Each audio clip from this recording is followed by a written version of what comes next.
So আপনি content monetization পেয়েছেন আর এতে অত্যন্ত খুশি আপনি, আমরাও খুশি। আপনি ধারাবাহিকভাবে নিয়মিত কাজ করে এসেছেন, অর্থাৎ আপনি নিয়মিত ফটো, নিয়মিত text, long video, short video, reels, story এগুলো আপলোড করে আসতেছেন। অর্থাৎ আপলোড করে আসার পরেই আপনি কন্টেন্ট মনিটাইজেশন পেয়ে গেছেন।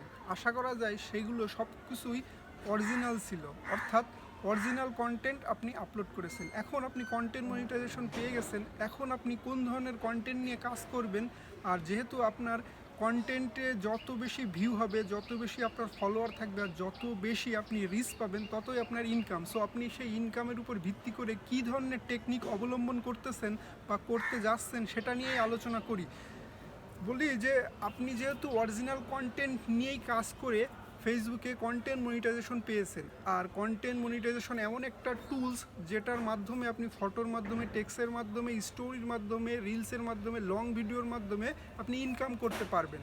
এখন আপনার যেহেতু ভিউ হচ্ছে না, অরিজিনাল কন্টেন্ট নিয়ে কাজ করলে আসলে তেমন একটা প্রাথমিক স্টেজে ভিউ হয় না, বাট আপনি যেহেতু নতুন অবস্থায় আপনি কন্টেন্ট মনিটাইজেশন পেয়ে গেছেন, এখন আপনার ভিউ হচ্ছে না, যার ফলে ইনকামও তেমন হচ্ছে না। এখন আপনি চিন্তা করতেছেন আপনি মিউজিক নিয়ে কাজ করবেন।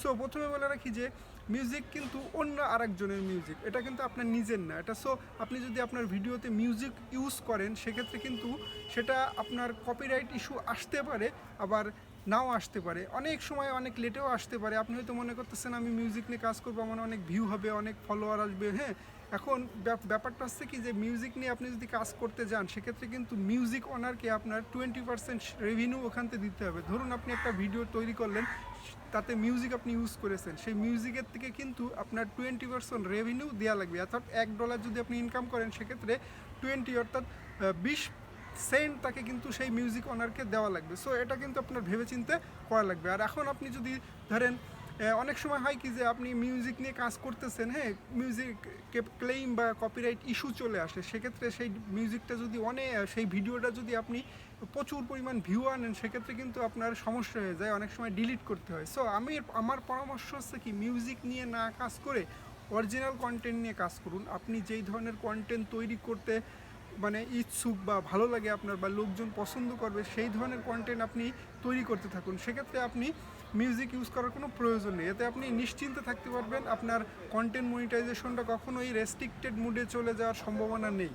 সো আপনি যদি নিশ্চিন্তে থাকতে চান, অরিজিনাল কন্টেন্ট নিয়ে কাজ করুন। সো আরেকটা বিষয় হচ্ছে, আপনি চিন্তা ভাবনা করবেন না যে অন্য প্ল্যাটফর্মের থেকে আপনি ভিডিও ডাউনলোড করে বা অন্য জায়গার থেকে, অন্য সোর্সের থেকে আপনি ভিডিও এনে, হ্যাঁ, সেটা আপনি এখন বর্তমানে চালাই দেবেন, যার ফলে প্রচুর ভিউ হবে। এতে কিন্তু আপনি বিপদে পড়বেন। দেখা গেল আপনার সেই আনঅরিজিনাল কন্টেন্ট ইস্যু চলে আসলো, বা আনঅথেন্টিক কন্টেন্ট, বা আপনি যে অন্য প্ল্যাটফর্ম থেকে এটা ডাউনলোড করে নিয়ে আসছেন, সেটার কপিরাইট ক্লেমও চলে এসে আপনার কন্টেন্ট মনিটাইজেশনটা রেস্ট্রিক্টেড হয়ে যেতে পারে। সেক্ষেত্রে কিন্তু আপনাকে অবশ্যই খেয়াল রাখতে হবে। সেটা হতে পারে টেক্সট, দেখা গেল আপনি অন্য জায়গার থেকে কপি করে আপনার মানে আপনার ফেসবুকে পোস্ট করতেছেন, অর্থাৎ মানে একদম সেম টু সেম কপি করে। একটু কপি করার কোনো দরকার নেই, টেক্সট আপনি দেখে দেখে লিখুন, এতে আপনার কিন্তু কোনো সমস্যা নেই। কিন্তু আপনি যেখান থেকেই কপি করেন না কেন, ওইটার কিন্তু একটা লিঙ্ক চলে আসে। সো এটা কপি করার কোনো প্রয়োজন নেই। আপনি অনেক সময় আমরা দেখি ইদানিং যে যারা অনেক কন্টেন্ট মনিটাইজেশন পেয়েছে, যারা ডিফারেন্ট টাইপের ইমেজ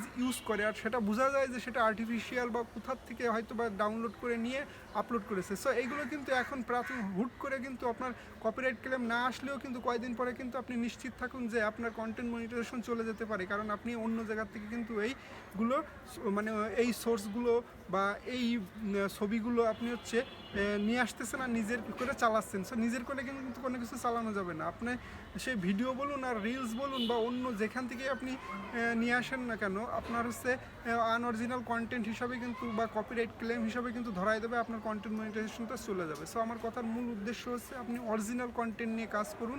কোনো ডুপ্লিকেট কন্টেন্ট বা কোনো কোথার থেকে ডাউনলোড করে বা কপি নিয়ে এসে আপনি এখানে চালায়েন না। আপনি 100% রিস্কে থাকবেন, আপনার কন্টেন্ট মনিটাইজেশন যখন তখন রেস্ট্রিক্টেড করে দেবে, আর আপনার কিন্তু এই খুশিটা কিন্তু দুঃখে পরিণত হবে। সো আজকের ভিডিওটা এই পর্যন্তই। ধন্যবাদ সবাইকে।